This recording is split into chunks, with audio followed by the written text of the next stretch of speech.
calls himself President Awesome, aka Dana Brown. The Hawk Tui girl was there last night. That was something to behold. How hard was the training under Grasso? Oh, she's amazing, brother. She's a personality. I started when I was like at school, like, you know, regular like sambo and in judo. How did this happen? Instead of feeling bad for yourself and try to figure this out, it's like losing. There's no real losing.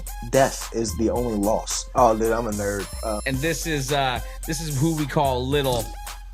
Fuck you, it's big. Only thing big about you is your nipples. But anyways. I'm sure you've heard the news, but not like this. Get ready to dive into what's happening in the world of MMA. We're your go-to spot for fight night predictions, fighter interviews, and all the behind-the-scenes action you crave. And now, the moment you've all been waiting for. Give it up for your host, the one and only Panda. What's up, everybody? This is your host, Daddy from Panda MMA. And this is who we call little. Fuck you, it's big. Only thing big about you is your nipples. But anyways, let's get into this episode. We have Jackie Catalina joining us, and we also have Josiah Harrell. I know I'm saying that wrong, but we'll just call him Muscle Hamster because that's his fight name. Pretty epic fight name. Coolest fight name I've fucking heard in a while. Definitely the coolest. Muscle Hamster. At the time of recording, it is Saturday, the 27th. It is about noon. We have some pretty big fights today. His birth weight was 12 pounds. Anyways, we have some pretty big fights today. We have UFC 304 going down. Leon Edwards versus Belal Muhammad. And the co-main is Tommy Petroleum Aspinall versus Curtis Not So Sharp Blaydes. So we already gave you guys our picks. We are waiting for that to come on so we can. I was thinking about this, dude. If Tommy lived in America, he wouldn't be wasting gas. That shit's way too expensive out here. But maybe in the UK, it's a little bit cheaper. I'm almost positive UK gas is more expensive. I think they charge by the liter, not the gallon. So that's almost more of a flex. That's like more flex than Louis Vuitton. He's out there fucking gassing up those fists, boy, just getting those knuckles all gassed up. Let's see. Gas is 6.04 pence. No, that's for like energy, for like home gas. I guess maybe I should put petrol. Latest UK petrol prices. Petrol. They're gonna call his fist 2 liters. Oh, I thought maybe we got a text from Jackie. We're just waiting for Jackie to hop on. It looks like it is 141.8. Whatever the hell is it? Quid? Is that what their pricing is? Quid? It's definitely not USD. I think it's quid. So maybe just gas per liter. Are you sure they don't use a euro? I don't know. I've always heard Michael Bisping say quid versus gas per gallon. So the price of 1 liter, a quarter gallon of gas in London is $1.88. So what's $1.88 times 4? I'll tell you right now, I'm too stupid to get this right off the bat. Let's just say $8. It's about $7.50. It's about $7.50. Yeah, so they're about $2.50 higher than we are. So he's out there not just flexing, but he's fucking getting those knuckles gassed up for the fucking speed show, baby. He's getting his knuckles harder than I am for this fight. So you know. I am throbbing at the fucking bit right now. I'm throbbing at something, dude. But yeah, so on top of the fights today, we also have we had karate combat last night, which if you tuned in, fights weren't bad. As he calls himself President Awesome, aka Dana Brown, he said that they're gonna do away with the grappling portion of the show just because he's gotten a lot of backlash on it, which I agree. There's plenty of outlets to watch grappling. I tune into karate combat to see people, take a little fucking night nap. Like that fucking cheeky sweep you were showing me earlier. That shit was sick. Yeah, exactly. I tune in for that. I don't tune in for grappling. So I don't have a problem with that. The Hawk Tui girl was there last night. That was something to behold. I saw that she was giving RFK a little fucking Hawk Tui right on the sidelines, right next to the pit. That was pretty fun. Got to keep that name alive. Got to keep that name alive. Yeah, so I keep seeing the screen flash. I keep thinking maybe she's jumping in. Maybe I'll shoot her another text. Go ahead and let's pull up some current events while we're waiting. let's just do that. Let's just do that. Because I know I had the one thing I was thinking about, what do you think about the 12-6 elbow rule changing and then in the grounding opponent? 12-6 definitely needs to be changed. Here's the thing, guys. As the great Strickland would say, here's the thing, guys. Joe Rogan has even said on his podcast, dude, the 12-6 elbow, yeah, sure, it hurts. But you can generate a lot more force from fucking one of these. Or one of those O'Malley knees that fucking Cheeto Vera ate. I'm pretty sure that's equally as lethal. If you just do the body motion, this is so much less force than any other type of elbow you're going to throw. A spinning back elbow, dude, the force of spinning and landing on someone's fucking chin. So that if you change John Jones' loss to a no contest, you have an undefeated John Jones, which everybody kind of felt that way anyways. Hey, how do you feel about they came out and said that Austrian can be transferred over in sweat? First of all, I want to know. I mean, I get it. You get sweaty when you're grappling, but that's all. That was Sean O'Malley that said that. That seems a little intimate, bruh. I mean, I know you go out with the colorful hair and everything, and I'm just curious if that translates over to your sexuality a little bit. But yeah, there's some weird stuff happening there with the sweat exchange to get that much Austrian into the bloodstream. I'd rather have a sweat exchange than a sex exchange. I can tell you that much right now, if you know what I mean. But man, this soundboard is great. So Jackie Catalina, she said she is currently coaching and wants to know if she can come on later. So I'm hitting up our last guest to join because he wanted to come on earlier. I am gonna butcher this name and no disrespect, but Bekhzod Usmonov. He was on The Ultimate Fighter. I think it was the last season. I'm not 100% positive on that. But so I'm trying to get him on right now. He trains out of Jackson Wink, so he's gonna train with like a John Jones or what the fuck's her name? I'm drawing a blank. The one that knocked out Ronda Rousey, Holly Holmes. So it was last season. He was on The Ultimate Fighter. It's on the last page. He was on The Ultimate Fighter with Grasso versus Shevchenko. I'm not sure what team he was on.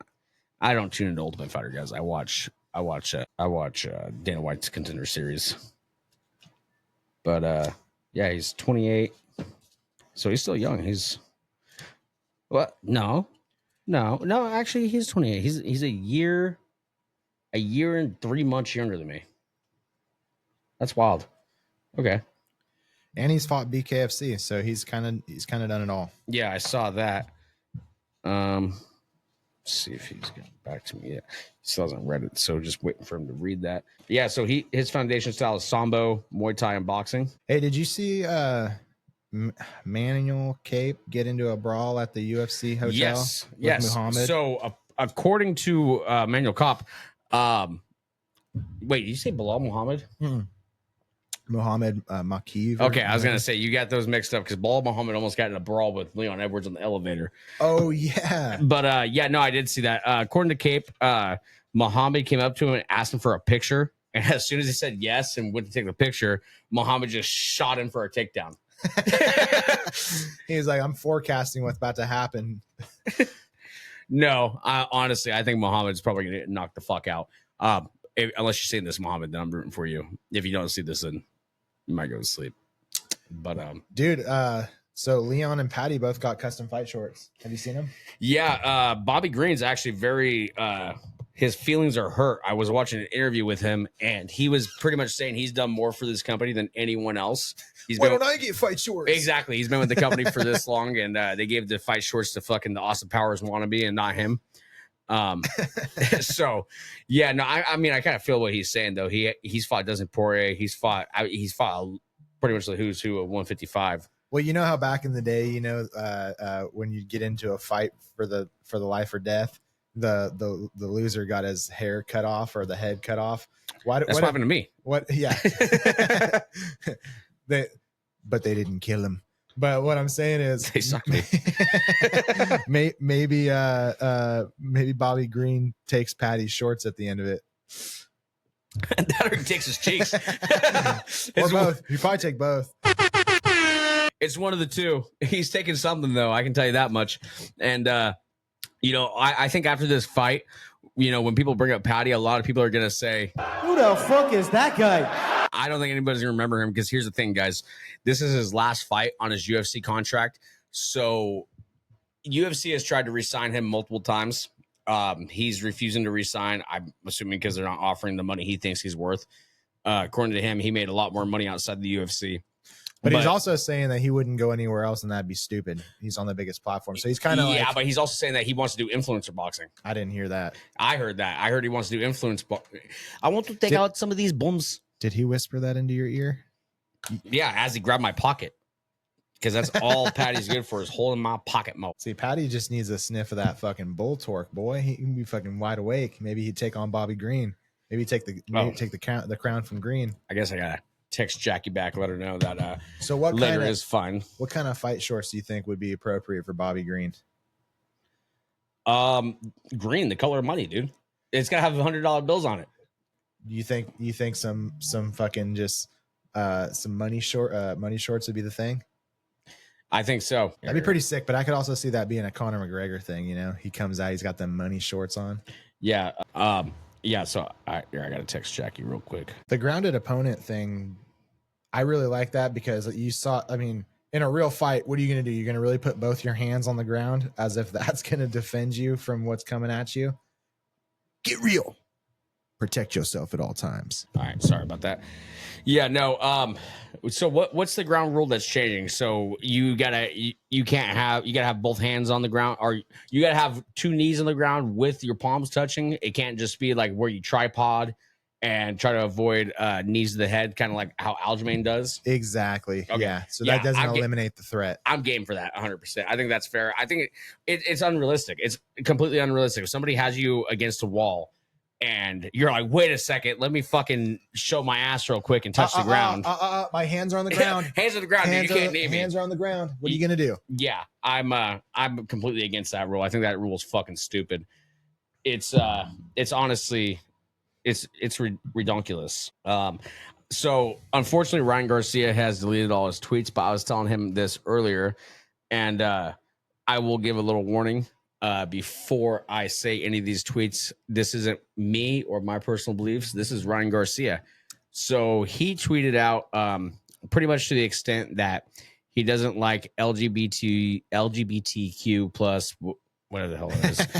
You struggling with that one, boy. There's so many fucking abbreviations that, but he doesn't support them, and they're all going to hell. And if you are part of that community, to unfollow him. He thinks you're a piece of shit. Blah blah blah.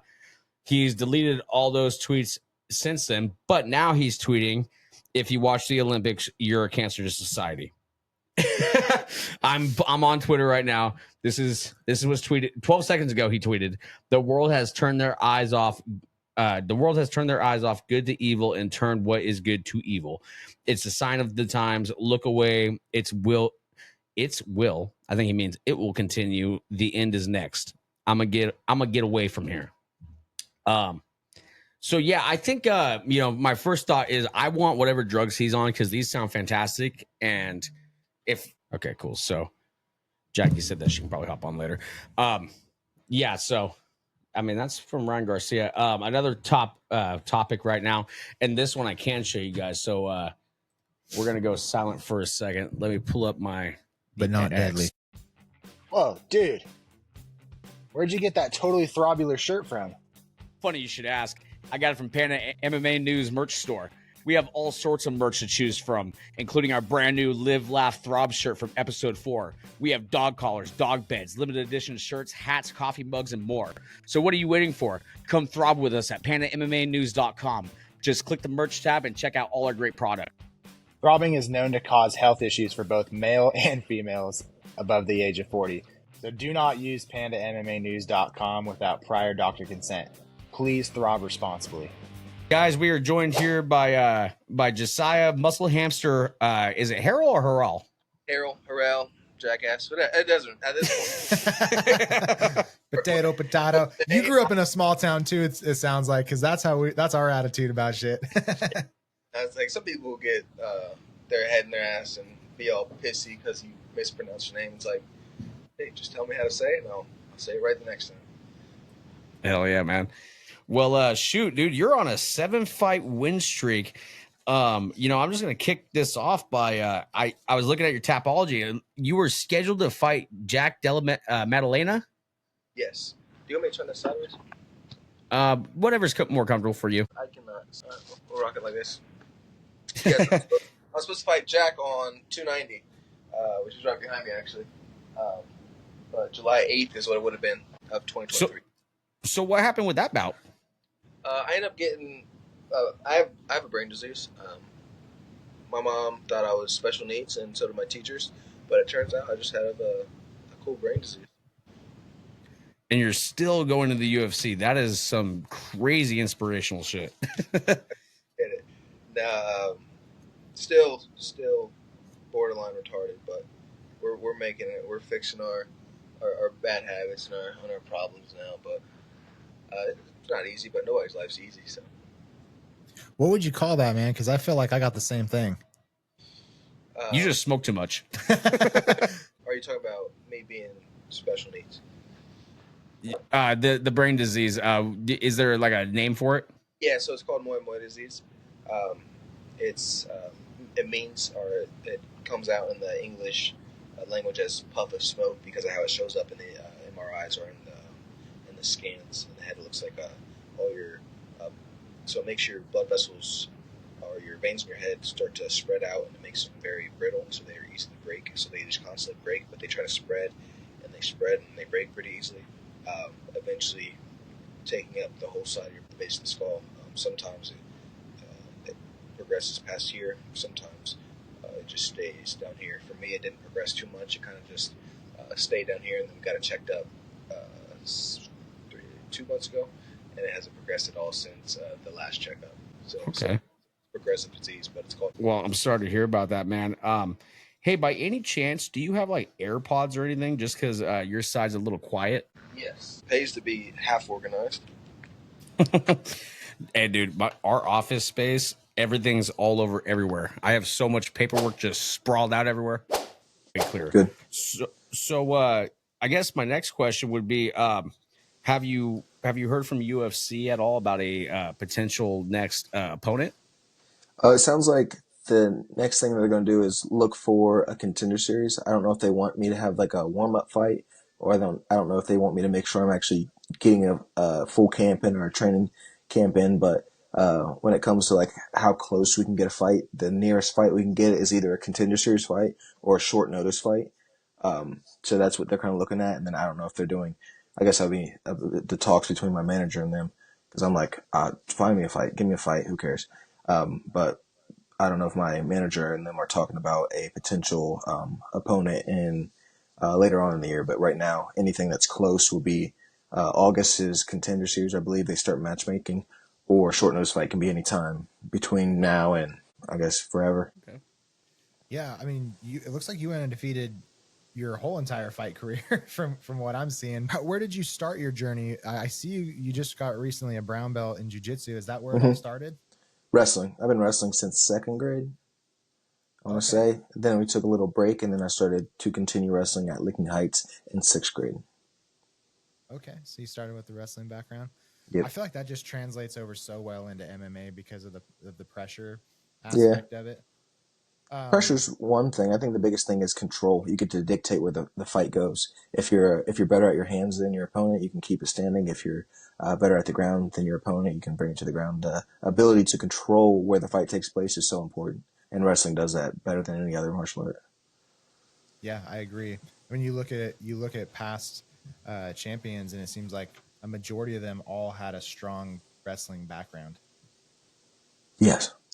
There's a lot of them. I mean, but it's like, as we start to grow in the sport of mixed martial arts, you'll see people that didn't start at wrestling, and then at the end of it, they either know how to use the wrestling, or they have such good wrestling defense that they will stay in their zone, or where they're the best at. Like O'Malley's very good at his takedown defense, or George St. Pierre on the other end never had traditional wrestling, and then he still uses his MMA wrestling so well, or did.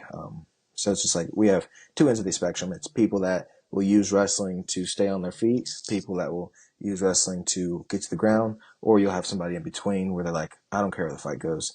it's just pressure, pressure, pressure, and that's where the pressure of wrestling starts to break people whenever they don't care if they're standing up or on the ground. Yeah, that's honestly what I noticed too. He was a wrestler in high school too, so once he saw a wrestler on your Tapology, he got all excited. I'm biased. Yeah, he's extremely biased. But I'm curious, what's your striking regimen look like? Can you kind of run us through that a little bit? Striking. Well, first thing, anytime. So my Mondays. So this upcoming Monday, will be boxing at 6 a.m. and then jiu-jitsu at 8 a.m. to about 12. I'll be there. I'll get a little break, go on my run if I need to, depending on weight or what I have, or if I'm doing any homework or studying. And then I'll be back at the gym at 5, and then I'll have Muay Thai at 8 to 9. Tuesdays, other days, it's like Tuesdays, Thursdays, Saturdays is Matt's time, Matt Brown. And anytime I get with him, he's always like, "You ready for misery?" And I'm like, I guess. I don't know how excited I can be for it, but I'm ready for it. So then those times are just him basically trying to break me in and push me those ways. But those are Tuesdays, Thursdays, Saturdays, and then Mondays, Wednesdays are kind of the same for me. And then Fridays for my striking regimen. So I try to get Mondays and Wednesdays I get 2 striking, 2 grappling, gi and no gi. And then Tuesday, Thursdays I get 1 striking, 1 grappling, and then 1 MMA. And then okay. Friday I'll get boxing in the morning, and then I'll get boxing in the afternoon, and then gi in the afternoon. And then Saturdays it's sparring, and then it is no gi. And then Sundays it's privates, teaching, and then sparring. Okay. So you do Muay Thai and boxing. Which one's your favorite? I like boxing's defense a lot more. I think it's pretty to me. When it comes to what I think is more destructive, I think Muay Thai is. When it comes to what looks prettier, I think boxing does. Okay. Yeah, that's my thing. I don't look like it. I gained a lot of weight over the past year, but I did Muay Thai for 7 years. So that's my thing. When I heard Muay Thai, I was like, ooh.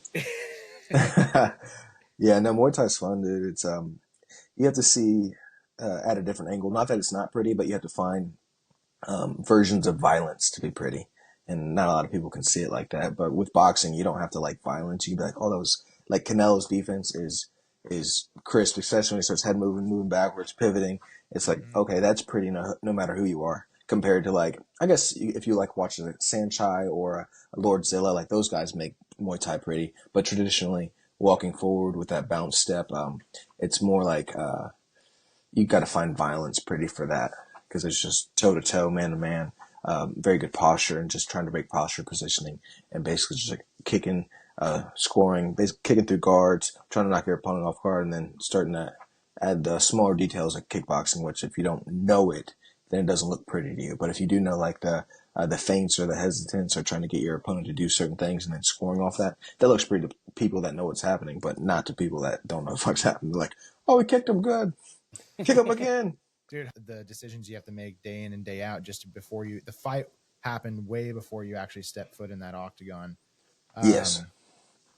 I guess my question for you is, I always love getting to know what is it that you're doing outside of the gym, outside of MMA. I mean, it almost looks like you're in a gaming chair. Are you a big time gamer or something? Oh, dude, I'm a nerd. So I got, this is me learning how to, code, / doing like web design. Here is a birthday present I got last year, from Ron. This is a D&D thing. I played D&D yesterday. I have, a magic card came in today. I have a magic card deck, and then if you turn on my game, the first thing I have is War at Warcraft. Bro, I was literally about to say that. I played WoW since 2004. Yeah, I got Naruto in the corner. So when it comes to everything, and then this is to top it all off, I got like a death whistle, like an Aztec death whistle. Where's all the Dragon Ball stuff, Bro, though? you need that for your walkout. That shit would be sick. Just I don't really like Dragon Ball. I mean, I guess that could be like a moment, but it got repetitive for me. So I have like not messed up, but my brain thinks of what can, what couldn't, and what will happen always. So even if we're just talking in present tense, I'm always thinking of past and future. I'm like, okay, but what could happen? Okay, but what? Okay, he moves this way, but what happens if this happens? So it's like it's hard because it gets repetitive, and then I can guess what happens, and then I'm like, oh, that's not fun. So as a Dragon Ball Z, you're like, okay, he'll level up, he'll get beat by the guy, he'll go into training, he'll level up again, and now he beats the guy. And it's like, oh, okay, cool.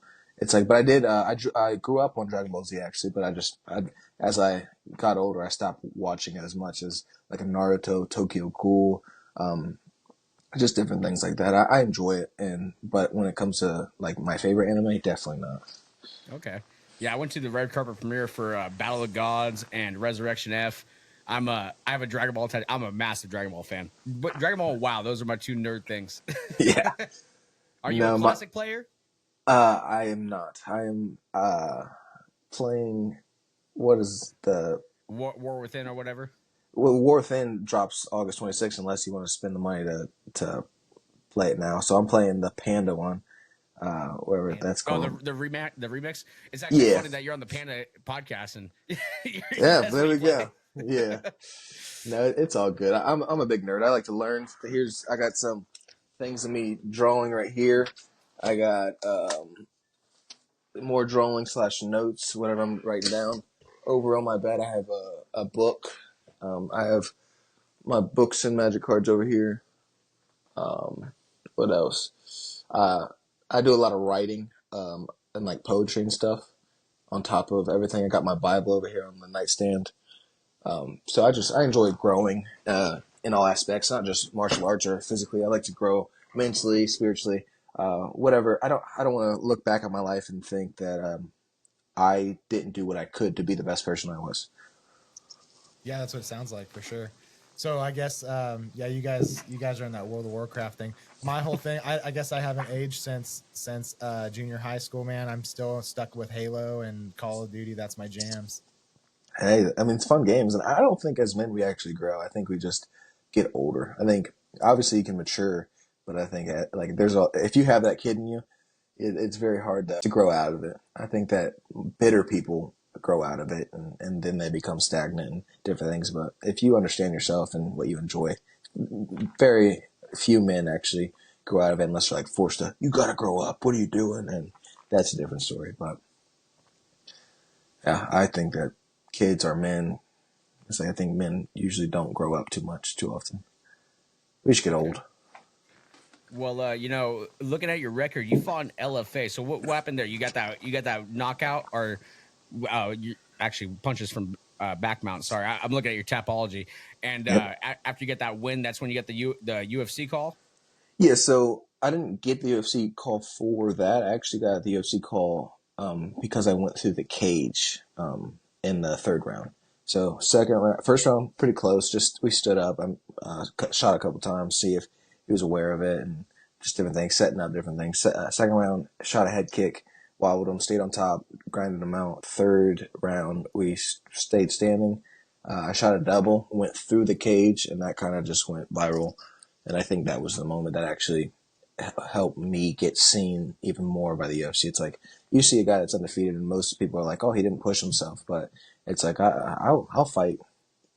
It's like I try to fight people that have good records and do that. It's just it gets, especially when I was only fighting in Ohio, it was hard to find people with good records that were willing to break that. So it's like just whoever I can at that point. You said you shot him through the cage? Yeah. Oh yeah. There's a video of me going through the I'm cage. gonna find it. I'm gonna pull it up during this interview so I can show everyone. Dude. I can't believe I haven't seen that. I'm kind of Really? pissed at myself for real. Oh no, I think LFA did everything they could. It was on SportsCenter. It was on a whole bunch of MMA pages, but I think LFA did whatever they could to turn it, like to take it off. They didn't want you getting taken from the UFC. well, not even that. It was just it looks bad for them because it's like yes, it looks good for me, but it's like their cage isn't safe. Like because the people wouldn't be like, oh, he went through the cage because of like he broke it. No, the first thing you're going to do is someone didn't lock that cage door correctly. Someone didn't do this correctly. So the first thing you're going to do is point fingers and do all that. But no, it's just Yeah, through the door. It was through the okay. Yeah, no, I did see that. And okay. Now I was picturing something totally different. Like you went through the fucking the cage. I'm like, God damn, this boy is running through mountains, dude. yeah. Damn, man. Yeah, and I'm just talking through it with you. I'm realizing because I was talking to little bitch over here, and I was telling him, Daddy. I was like, damn, his first fight in the UFC was going to be against Jack. I was like, this guy's not playing, dude. He's shooting for the moon. Like he's going to take on Jack, and he's going straight to the top. Yeah, right? That's the goal. It seems like that's the mentality. Yes, sir. It's whether you think that we all have a limited amount of potential, or whether you think potential is what we grasp at the moment, and then if we don't grasp all that potential, it goes away, and then we get a new set of potential. However you think, either way, I want to do what I'm capable of, and I want to inspire people to do what they're capable of, no matter what they have going on or what happened or how they used to explain themselves or how they used to be. It's like, that used to be you. How are you now? Do you still want to push yourself? Do you want to find yourself? Hey, maybe you don't like the way you look. Maybe you don't like the way you feel. Maybe you don't like this. But it's like, okay, cool. Are you just going to talk shit to yourself and try to play yourself down and say you're in a hole you can't get out and make all these excuses? Or are you just going to go, cool, I'm going to do what I can today and not think too much about tomorrow, not think too much about the next day. I have goals for the year. I have goals for the month or whatever, but I'm going to think about today and doing what I can do today. And if this is me pushing myself to the max today, I did a good job. Win, lose, draw, doesn't matter. But so many people are caught up in losing. I'm like, who gives a fuck? It's like, I go out there, give Jack a good fight, and let's say I lose. That does, it's like, other than a 1 on the record, is like, what does that do? You know how much better I would get? Win, lose, or draw? Do I think I can win? Yes. Did I go in there and plan to win? Yes. Do we have a game plan to win? Yes. A lot of that was grappling. A lot of that was staying, getting in and getting out. He has a very good boxing range, so it'd be like staying in clinch and then working that way, or wrestling. Staying in the 1 range would be wrestling, grappling, clinch. Not staying in the 2 range because that's where he's best at when it comes to edge of the punches or his boxing range. And then it's either staying at 1 or 3. Okay, so we're either grappling or we're staying in kicking range, slowing them down with kicks and all this stuff. But it was like we had a game plan. We had everything we needed. It's just, okay, what do people think that I can do? And that's where the negativity of people coming in. I'm like, I don't give a fuck what you guys think. It's like, do I want to help you? Do I want to inspire you? Absolutely. But at the end of the day, I'm doing this because I want to push myself. If this inspires you to do the same, beautiful. If this pisses you off and makes you want to quit or yell at me or blame me for everything you've done, beautiful. Not that I don't care, but I can't care. So it's like, Jack would have been a beautiful fight, and maybe we run it back one day, and maybe we don't. Who knows? I know he's going through his own stuff right now, and I hope everything's good with him. But when it comes to me and mine, the only thing I do is push myself and shoot for the moon. Well, what you said just resonated with me because you're right. I think we definitely live in a culture where don't like they don't look at a loss or what they would consider failure. People aren't striving for that, and I think you actually need more of that, because I can say this, that any time that I had taken a loss in jiu-jitsu, I gained so much more from that loss than I ever did any of the wins. And that was tenfold. And in my day-to-day job, I knock on doors for a living. 90% of your day is going to be rejection. Right. Dude. And so that translates well in my world because there's such a high turnaround rate. People don't like that. They don't love being in that revolving door of loss and failure, of what that can feel like. But certain people can thrive in it. And if you can, I think everyone can thrive in it. I just think that it takes it's a skill. Like, losing correctly is a skill. And when it comes to door-to-store sales and no soliciting, I don't want whatever you're selling. Like, they always come at you negative anyways. So you kind of have to have it's going to be a part of your personality, but you have to come at it a different way. You can't be like, no, but listen. It's like, I don't want to listen. All right. Oh, well, it's like you have a great roof there, or whether it's roofing or whether it's siding, windows, however you're going, whatever you're selling. It's like you have to add your own personality, your own mix to it, your own sense of perception to it, and then you have to roll that way. If you try to sell like somebody else, or if you try to fight like somebody else, or do jiu-jitsu like somebody else, and you lose, you're like you can't even get better at that point. You got to fight how you fight, sell how you sell, train and compete how you compete. And then if you lose, go, okay, why did I lose? How did this happen? Instead of feeling bad for yourself and try to figure this out. It's like losing, there's no real losing. Death is the only loss that we have. Like that's how you really lose people, or yourself. But it's just like when it comes to loss, you don't get real loss unless death is attached to it. And then people just don't get that concept. They're so stuck on their ego. They're so stuck on not wanting to look a certain way, and that's what it is with social media and how everything is. Everybody's so concerned about how they look, how it comes across, how other people think of them, and they stop thinking about themselves in a way. It's like you don't have to be super selfish. Don't be selfish. It's like obviously do what you can to help people, or don't. I mean, really live how you want. But when it comes to getting better or growing, or in this case, me fighting Jack, it's like, why not push myself? Why not see where I'm at? Do I want to be the best? Do I think I'm the best? Or do I think I want to get that far? Cool. Let me push myself against people. It's like, is there a thing of too soon? Yes. But what does that show? It's like all too soon is, oh, he has the skills to get here. He just needs to do this, this, and this. Okay. But what happens if I've never learned, that I needed to do this, this, and this, and I end up still losing because I needed to learn a thing that I would have learned in that Jack fight, or learning a thing that I would have learned in a championship fight, or so on and so forth. So it's like, at the end of the day, I'm just trying to learn about myself. I'm trying to learn about what I'm interested in and what I like. And if people like that, then they can follow me and join me. And people don't like that, then they can say, fuck off, fuck you. And I'll be like, thank you. It's pretty much just a constant in my life is just growth, I guess. Well, you can't lose if you don't give up. But I'll tell you one thing that I haven't lost, and that's weight around my midsection. So yeah, I'm fighting the everyday fight to one day see my abs. There you go. Well, hey, man, we really appreciate you joining us. After we end this call, if you could just stay on for a second so we can upload your side. I just have two last questions for you. Okay. First question is, do you stream or anything? Is there any place that any listeners should go to tune in? I used to stream. I'll probably end up doing it again whenever my schedule opens up. Right now I'm just doing like privates and training so much that it's hard to be consistent. But now just Instagram is the big one, which would be Josiah Harrell MMA. If they want to follow my story, that's usually the only thing I post on right now. Okay, I will tag that in the editing. And the last question is, where do we send some gear for you to sign so we can throw it on our back wall? So you want me to put my address down? Don't put it out on here. Right? That was just a funny question. Yeah. We can either you guys can send it to Jim or give you my address. Just get it situated. We'll get it figured out. Okay, cool. Well, we'll end this recording right now. Thank you very much for joining us. We can't wait to hear what's next. I hope to tune in to you fighting on the Contender Series. That's my favorite show, so I will definitely be watching. Thank you for joining us, man.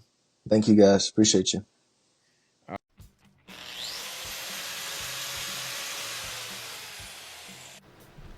Oh, dude, I thought that grinder was broke.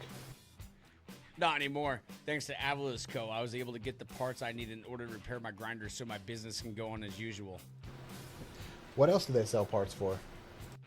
Well, funny you should ask. They sell parts for your broken tools, sex toys, garden equipment, even parts for your computer so you can get back to the games of Halo with your virgin friends.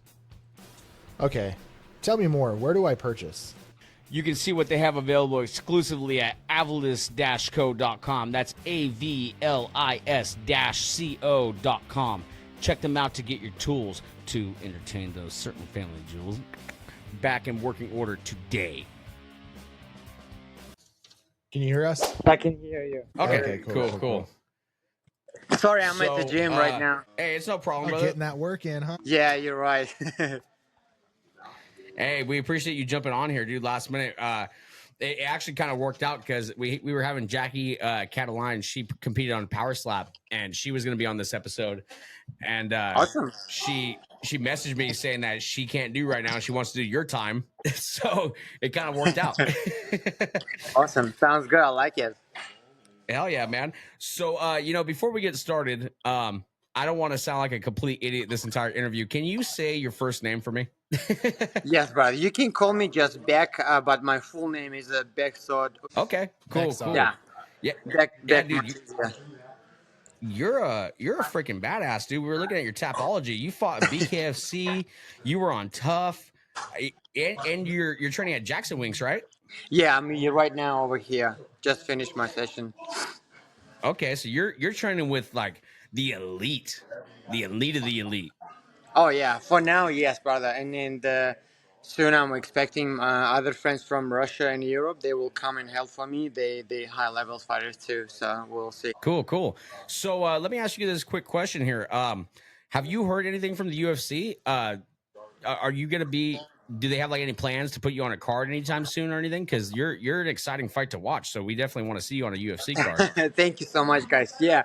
So last week we started talking with matchmakers and with UFC because Dana told to me they will give me chance fight in maybe September, October, but I don't have specific date or like event where I will fight. But most likely it's gonna be probably in Vegas, but I'm not sure yet. So if I will have soon something, 100% I will like post it or tell to everybody.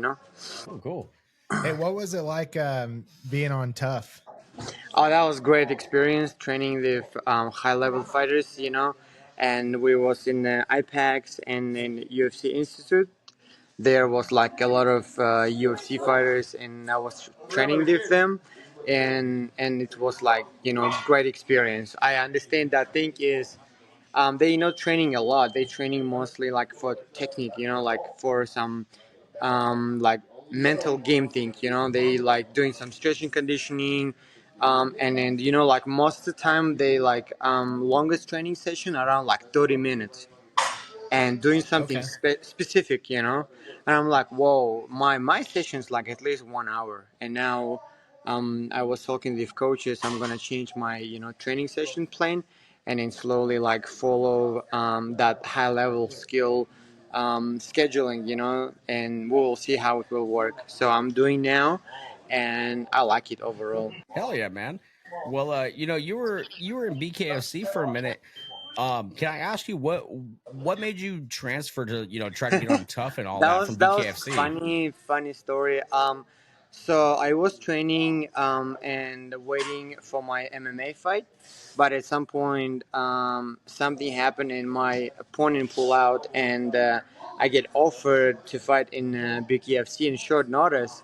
I forgot his name. I think it was Jimmy something. He was like a UFC fighter. And I'm like, I will just go in and enough. I will fight, and I just go and smash his face, but unfortunately they give it to him that decision, and yeah, and then I said, okay, give me another like fight, and I'm gonna fight in BKFC again, and they give it to me second fight. I just won that fight easy, and that was cool. And after that, actually, they picked me to Tough, and then I just go to Vegas and then done this all interviews and then the show it to Dana, good fight, and then come back. Yeah, it was Jimmy Rivera. Yeah, I got your yeah, yeah, record yeah, right here yeah, pulled yeah, up. yeah. It was Yeah, and my then you smashed Trevor Loken. that guy was big too. So I don't know why. When I came to America, I started fighting with guys who are bigger than me, not my division. And Mhm. at some point, like, I will just go in and show a good fight, and then not cutting weight much. But for UFC, for sure, I told to Dana and other guys over there, I'm gonna fight in my division because I don't want to like compete with guys like who twice bigger than me. And yeah, we'll see. So you said your division is bantamweight? No, flyweight 125.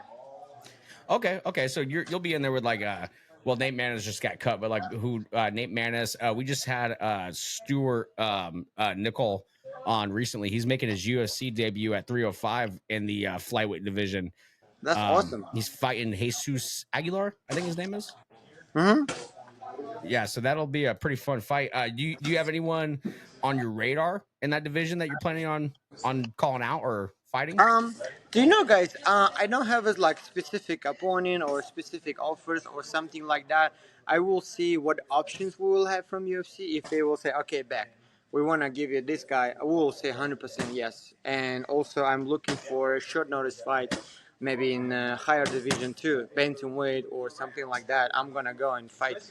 But near future, I'm looking if my team, I'm gonna fight and then someday become champion in my division in flyweight, because I'm small for bantamweight, and of course I'm small for featherweight, and yeah, so we'll see.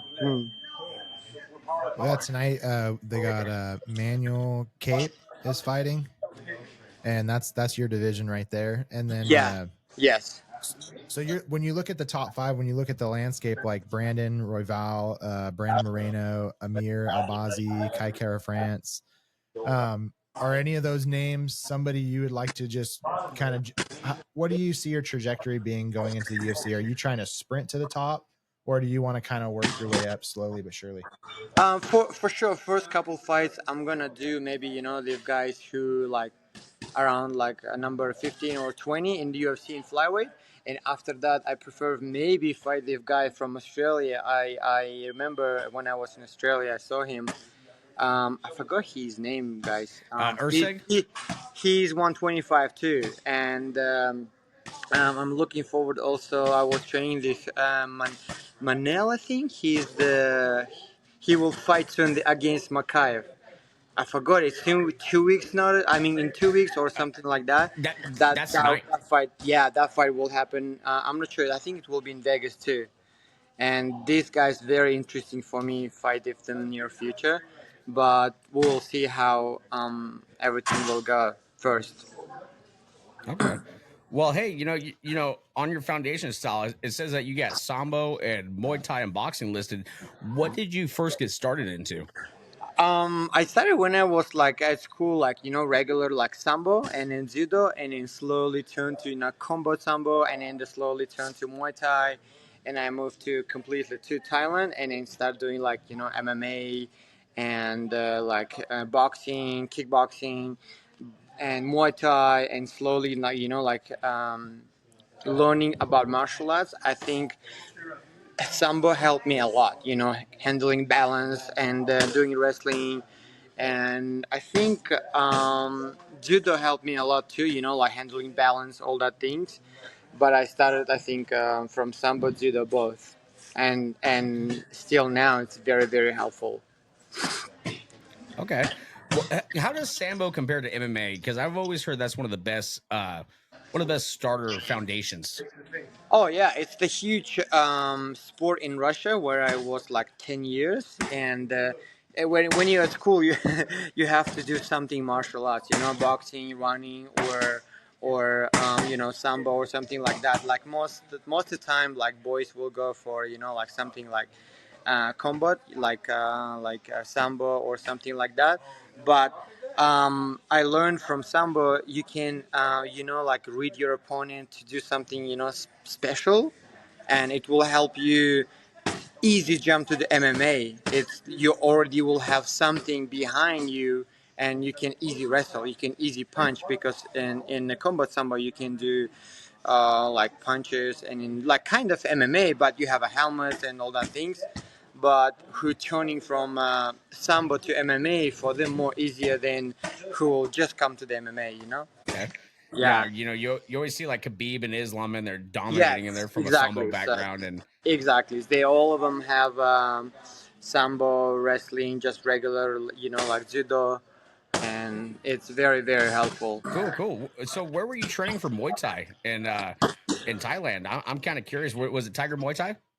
No, brother. I was thinking to go over there, but I decided to go to AKA, and I was talking with Mike's week, and then we become good friends. And he said to me like, if I want to stay, I can stay at his gym and train, and then to be coach over there. And I was there like around like 2.5 years, and then I was training there, represent AKA, going to China, taking fights through ATA. And at some point, I moved to Australia, and then I'm here right now. Cool, man. Yeah, I see you got your birthday coming up here soon. So happy early birthday. You are a year younger than me. Thank you so much, guys. I appreciate that.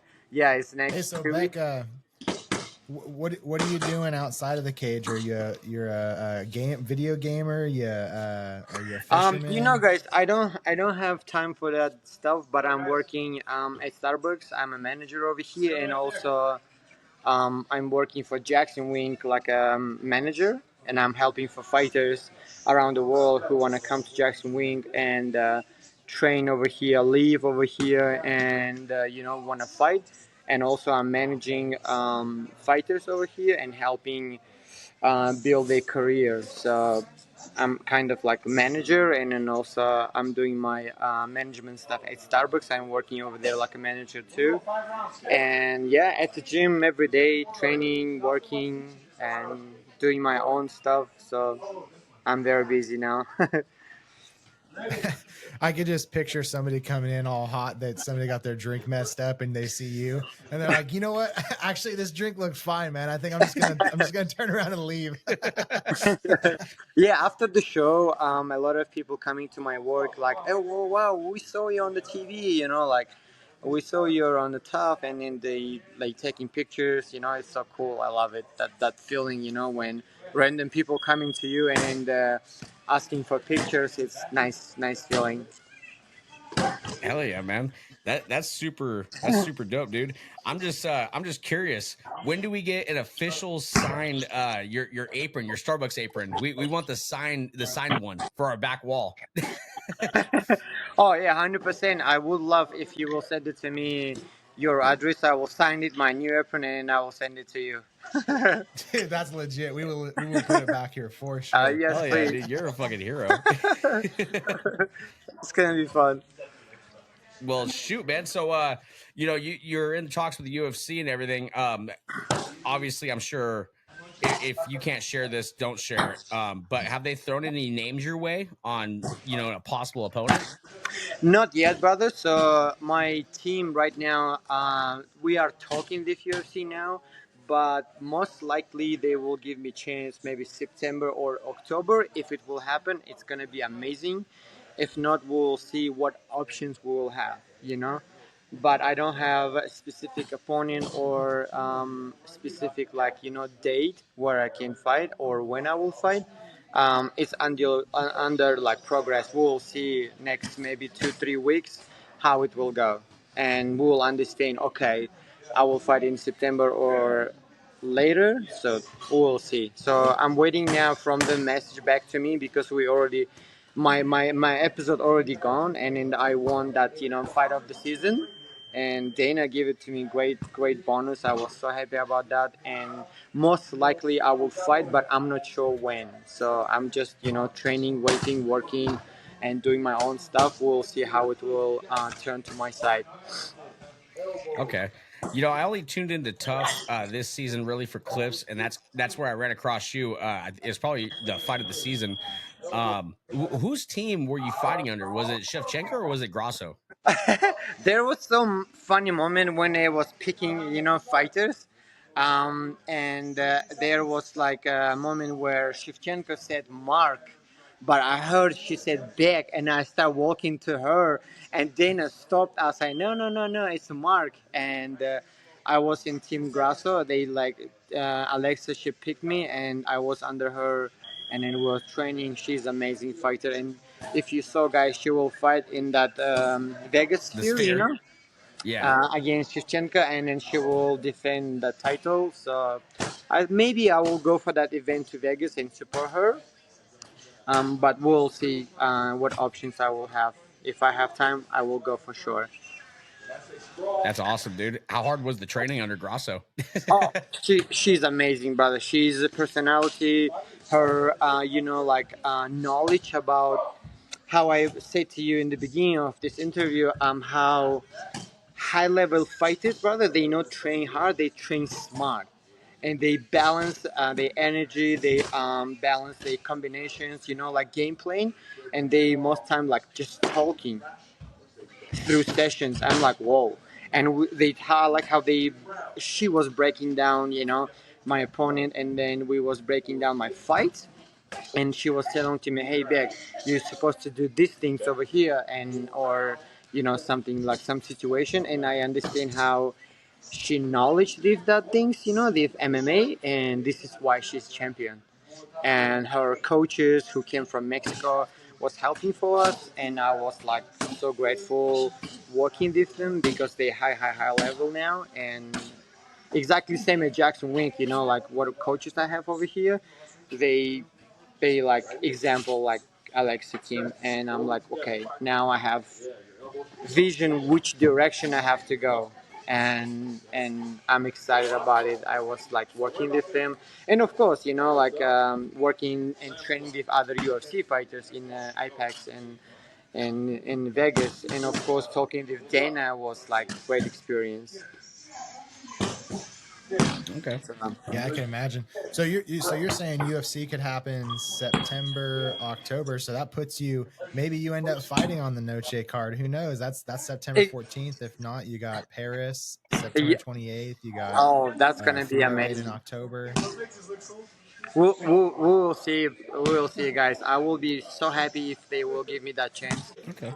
Well, hey man, we know you're at training, so we're not going to keep you long, but we really appreciate you joining us. We appreciate you being able to jump on short notice. It's really awesome. I will definitely send you some stuff to be signed because Oh we yeah, need to build easy, up our back wall. So easy. Of course, guys. Thank you so much. Yeah, I just finished my session and I'm gonna home now, rest.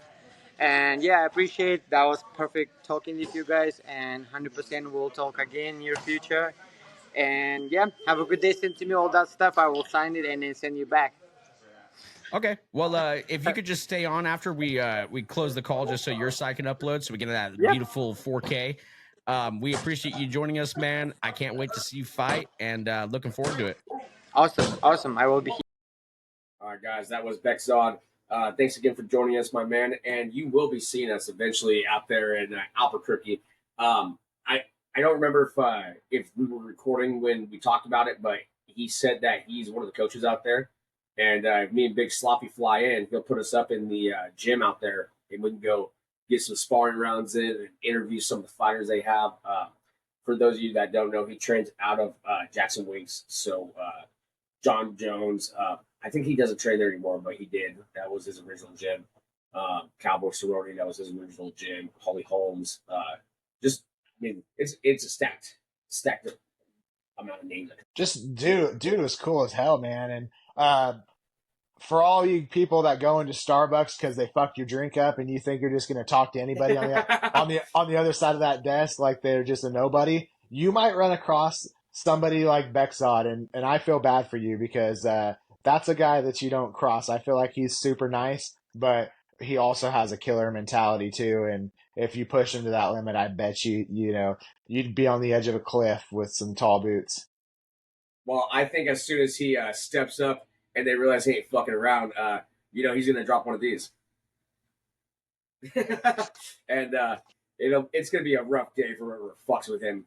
But, also on top of that, I'm not sure, maybe we misheard, but it sounded like he said he's got a new apron coming in, so he's going to sign his old one and send it to us so we can throw it on the back wall here.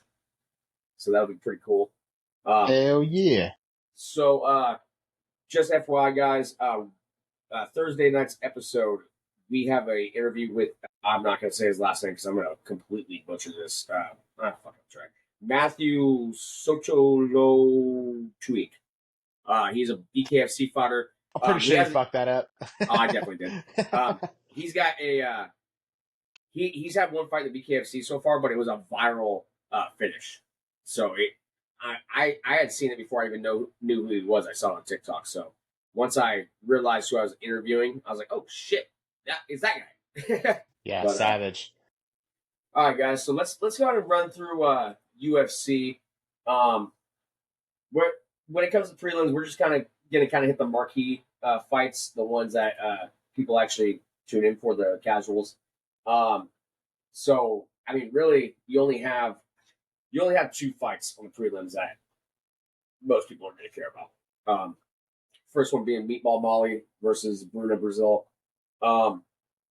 First of all, Bruna, chef's kiss. I like what I see. You know, I was kind of scared because Meatball Molly, she's a wrecking ball, and I thought she's going to go out there and put the mitts on Bruna. But it was nice to see Bruna, you know, just keep the guard high and just really outclass Molly, get the decision win. It went the full distance, so that was cool. She actually beat the pussy up, dude. She brought such a heavy knee in there, dude. That was like a like the first fuck out of prison for Molly McCain. It was a pretty brutal experience. Like just even watching it from my side as a spectator, I was just blown away. a lot of impact. That was a Colin Kaepernick knee. She was doing it for the troops. But the next fight in the prelims we're going to talk about is Nathaniel Wood versus Daniel Pineda. It was a banger. It was pretty fun to watch. That also went the distance. Nathaniel Wood got the win by decision. There's not much to reflect on this, just because on the prelims, I'll be honest with you guys, we are watching, but we're usually busy doing live streams and stuff, so it's kind of hard to pay attention to every single fight. But you know, we got bits and pieces of it. So not to mention, we just got fucking beers to drink, you know. Yeah, but you know, Nate, he went out there and he gave it that morning wood. You know, Pineda, he couldn't keep up. He ran out of oil, and it went 3 rounds, and he won by a decision. And that Pineda, the Dirty Sanchez. He did, man. He did. It was pretty dirty. Okay, so that brings us to the main card, guys. And this is the first fight in a while that we predicted correctly. Bruh. Arnold Allen versus Giga Chikadze. Fucking banger of a fight, man. Hats off to both gentlemen. Giga, you know, I won't say he got outclassed, but it was a close fight. But we picked Arnold to win. We picked him to win by knockout, but it went decision. So still pretty good. I picked him to win by haircut, but yeah, he actually, you know, he won both ways in my opinion. Yeah, for sure. Giga lost the battle of the hairline on that one. He lost that a long time ago, my friend. And then that brings us to our next fight. We have, let me get the right voice, Christian Leroy Duncan versus Gregory Rodriguez RoboCop. This one we got wrong. We picked Leroy Duncan to win. You know, it went to decision. A lot of this card was decisions, just FYI. I mean, wasn't there a strike that landed that just split Leroy open?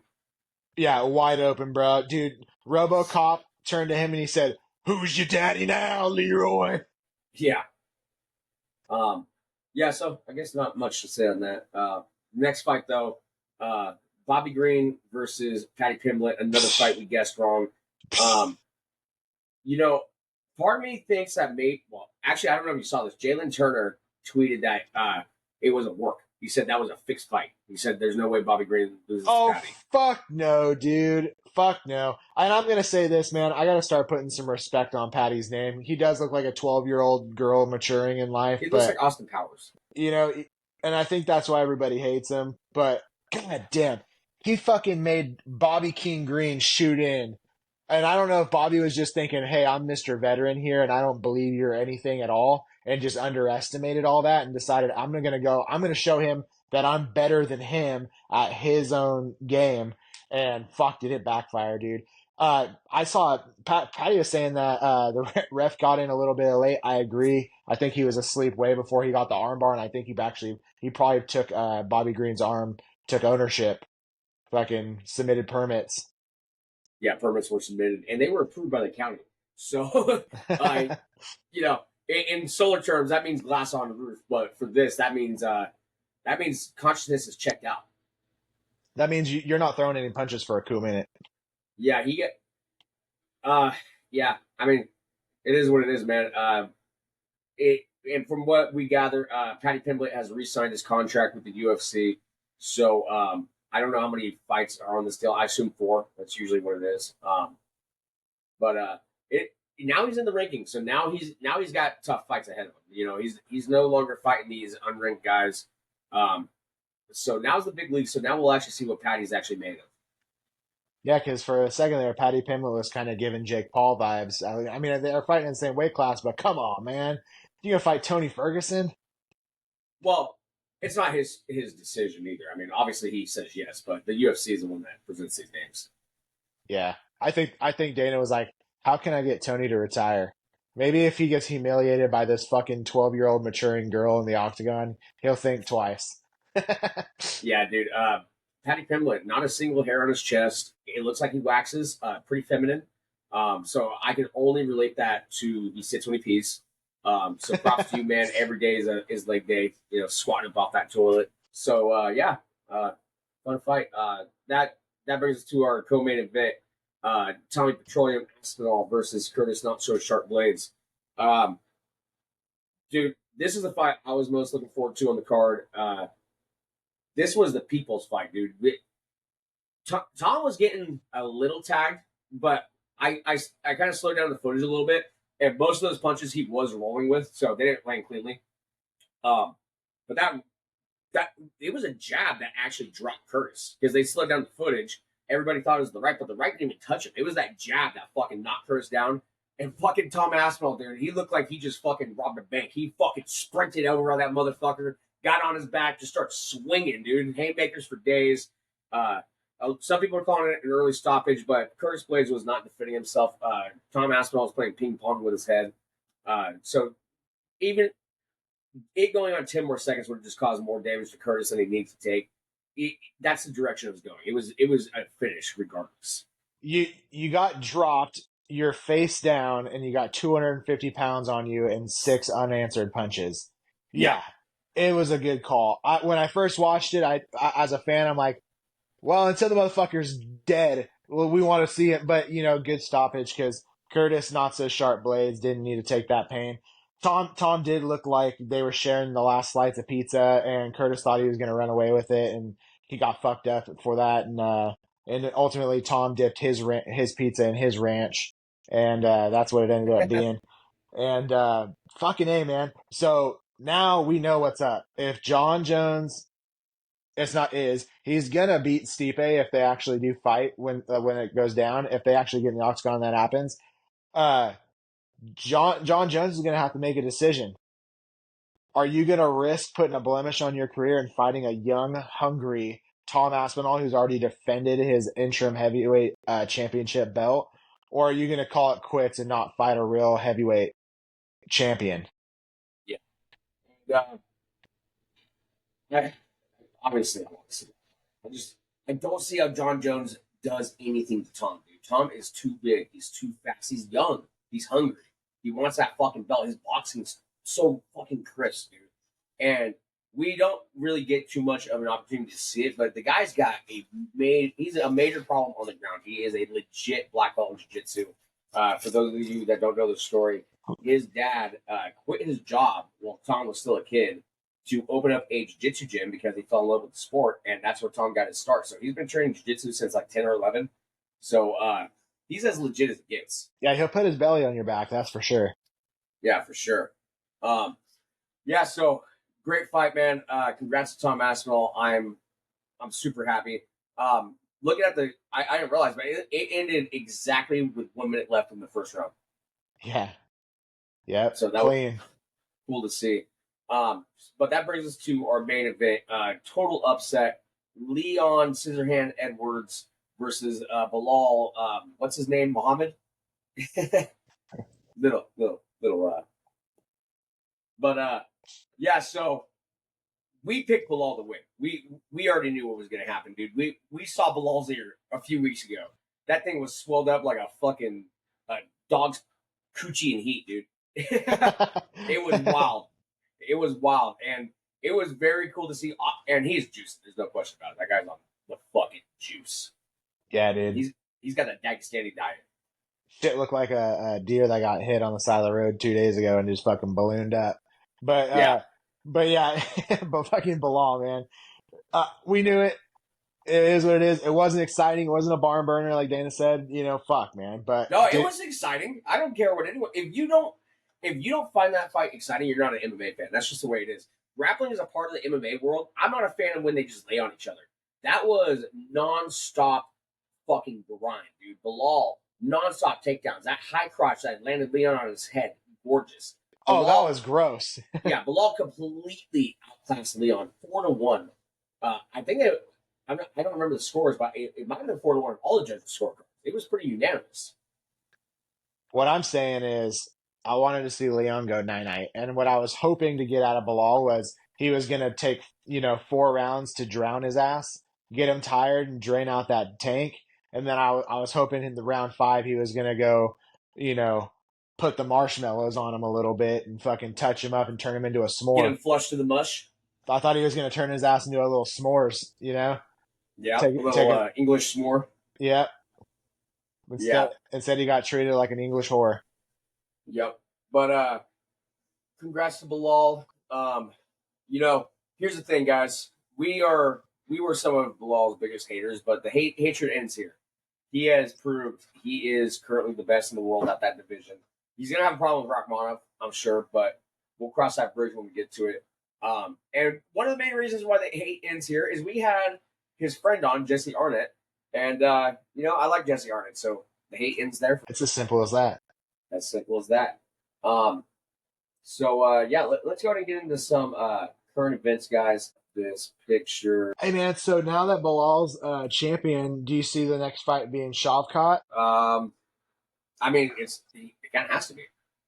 It has to be. Right? The only person for Shavkat to fight is Usman, which I would rather see Usman versus Shavkat, but the likelihood we're going to get that when there's no other clear contender for the belt, unless they do a rematch with Leon, but it was so one-sided, I don't think that's... Dude, Ian's just cucking away in that division at rank number 7. He's just watching everything play out like he always does.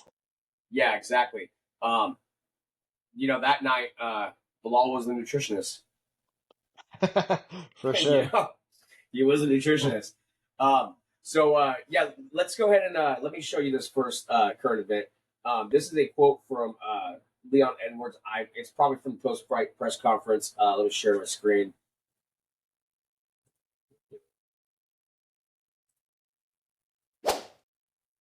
So I'll just read this, guys, for you real quick. This is what Leon is saying. I'm not surprised. My body just felt tired from round 1.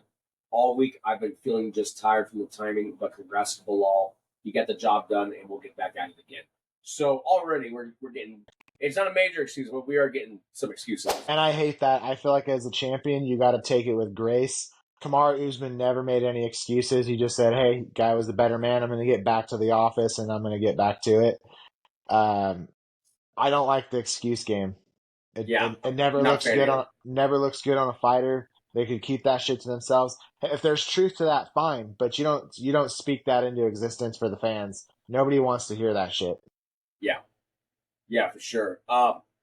We also, for those of you that don't know, Muhammad Mokaev was released from his UFC contract. Well, actually, no, that was his last fight on his contract, but UFC has opted to not make him an offer to resign, just based off the bullcrap he pulled, man. You're going to fight this guy on Saturday, and then you walk up to him at the fighter hotel, ask for a picture, and sucker punch him. That's some bitch shit, dude. And I completely support the UFC in this decision. You can't have that be the precedent. So it's good that they released him. Yeah, Dana he stood on business on this one, and I thought it was hilarious. He's like, I think the PFL is going to get a great undefeated guy, and they don't even have a weight class for him. Yeah, for those of you that don't know, PFL and Bellator do not have a 125-pound weight division, so he's going to have to move up. And from what I've heard, one championship is starting to step away from MMA. They're starting to move more towards just grappling or Muay Thai, which is understandable because the region where they're big, the Asia region, they're not the biggest MMA fans. Ryzen's over there. That's their only MMA promotion, really, aside from one. And Ryzen's small. Like, it's not the back in the days when there was Pride and you'd have 80,000 people in that stadium. So the next current event we got, Dana White is done with giving bigger bonuses. His reasoning is that even with more money, you're still not getting the fights that he's looking for. But here's the thing, dude. Here's the thing, guys. Uh, you scheduled this fight, so the fighters have to fight at 5 a.m. What do you think you're gonna get, dude? They're fucking tired. It's a majority of British fighters from England. Like, they're gonna be fucking tired. Yeah, I couldn't agree more. And Dana kind of tried to put it on, well, what difference does it make if they're fighting in Vegas?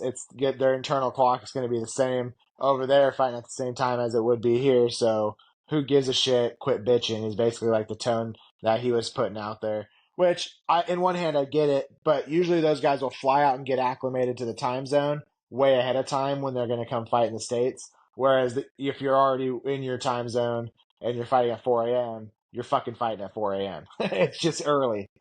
Yeah, exactly. But that brings us to our next current event. I'm really grasping at straws here, guys. There's not a whole lot of things to talk about current event wise, but John Jones reacted to the Tom Aspinall fight. So I'll just read the tweet for you guys. Supply and demand at its finest. I love it. I don't know what that means. The demand is for you to fight Tom, dude, and the supply is there. You're not putting the pieces together. We don't give a fuck about you fighting Stipe, dude. Stipe's old. That was cool last year. This is 2024, brother. We're not into it anymore. We want to see Tommy Petroleum Aspinall. Yeah, that's what we want. That's the people's champ. And dude, Jones doesn't want that smoke. We both like John Jones, but he doesn't want that smoke. That's not for him, man. No, like I said, I made this clear multiple times, and I'll continue to die on this hill. Tom Aspinall will smoke John Jones. He will smoke him. It won't be hard. I don't think it'll be that hard of a fight. I think that the timing of things would actually play out really well with John Jones fight Stipe. So that means we're not going to get John Jones versus Aspinall till maybe April next year is what I would guess. And so that puts enough time for Alex Pereira to fight Ankalaev and a couple other guys, and then just unanimously dominate that weight class, and then move up and try and take a crack at Aspinall, maybe in like July, August. Yeah. So we're gonna get to our last two stories, guys. They both involve Tom Aspinall. At the post-fight press conference, Tom Aspinall proposed a heavyweight tournament. He will fight Alex Pereira in the co-main. John Jones fights Stipe in the main. Winner of both fights the winner. You know, that's I like that idea. That makes for a banger card, dude.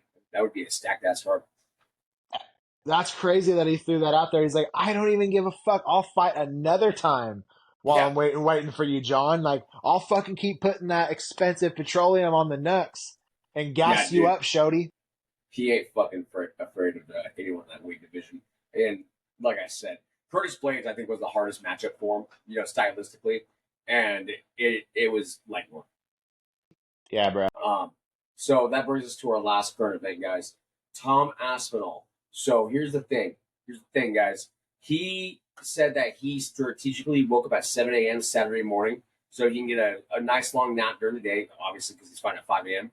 He said he laid in bed for 4 hours just running through every possible scenario. So he went into this fight running 22 hours straight. Yeah, I mean, we've all done it. Well, we haven't gone and fought for a belt after 22 hours of no sleep. We've all thought through some things after 22 hours of no sleep, though, is the point I'm trying to get at. And, hey, kudos to Aspinall again. I think we can't give him enough flowers. The guy's drowning in flowers. If there was a flower bed, we made it for him. He's probably drowning in a lot of things at the moment, you know? And petroleum's definitely not one of them, though, because that's all soaked up in his fist. Yes, sir. Yes, sir. Well, guys, that is it for the current events. I hope you guys enjoyed this episode. Make sure you guys like, subscribe, share this video with your friends, your family, your grandma. Maybe get grandma a Panda dildo. We sell them at the merch store. Not yet, but we will. We'll probably have lube soon, too, for you to oil it up. Yeah, we'll call it Panda Tears. That's exactly it, dude. Yeah. If you guys aren't already following it on all our other social media platforms, on TikTok, we're Panda MMA News. We post interview clips, different things about the MMA world. We're blowing up. Make sure you follow us on Instagram. We are Panda MMA News 1. There is just to give you guys a little backstory on this. We started this, no idea that anyone had this name. I came up with the design. It just came to me one day, and I liked the idea for the name. And I went to create the Instagram account and found out there's some douchebag on there, Panda MMA News, and he's not even a news source. He sells fucking MMA gear. It makes no sense. But guess what, motherfucker? We submitted for a trademark, so we're coming for that fucking name. Equal rights and less. Yes, sir. So the Panda MMA News 1 on Instagram, on X/Twitter, we are Panda MMA News. Make sure you guys are following. Stay up to date when all the new podcasts drop. Guys, we're blown up, dude. We've been having major guests. Our schedule is literally fucking filled every Saturday. We're doing 3+ interviews every Saturday. We're fucking throbbing at the bit over here, you guys. Yeah, we're live, laughing, and throbbing. So make sure you guys tune in. Make sure you guys tune in to I'm not going to try to butcher his last name again. Make sure you guys tune into Matthew's interview on Thursday night's episode. Once again, he's a BKFC fighter, currently undefeated in BKFC. Looking forward to chatting with a gentleman. Next weekend, we might be interviewing our biggest guest to date. I'm not going to say any names because I don't want to jinx it, just in case it doesn't happen. But we are in contact, so I'm just kind of waiting to get that set in stone, and then we can announce who we're going to be interviewing. But you guys are going to like it. It's good. This is what's going to take this platform to the next level. Put it this way, guys. It's the type of contact that happens in your shorts in the middle of summertime that makes it a little uncomfortable to walk, and shit gets a little red in there, and then Get a squishy butt. Yeah, but it's aside from the squishy, but it's that chafing, dog. It's that shit. That's the type of contact we're talking about. It's fucking happening, and it's happening quick, and it's hot. It's hot. So get it while it's hot. And guys, if you're not sharing your opinions, then splish splash. Guess what? Your opinions are trash. Go fuck yourself. And if you're not liking and subscribing, and you're just watching, you already know what fucking cloth you're cut from. Okay, Ian Gary's cloth. That's right. Thank you. The cloth that he wipes his fucking tears on while he watches his wife get manhandled by the nutritionist. You couldn't have said it better. Listen, guys, don't be that person. We know that you don't want to be like that. Nobody signs up for that. So sign up for this and listen to us two idiots talk shit and enjoy some sports. And hey, we got some pretty cool fucking guests. So suck it up and just stay tuned. All right? Yeah. Or don't. Go fuck off. We don't know. Yeah. Go fuck your mom. We don't care. So until next time, guys, we will catch you guys later. Fucking Gary watches his wife with another guy. The nutritionist Machado took his last name. I don't know anything else to go with that. But he's a cuck for fucking 2 because he's whack.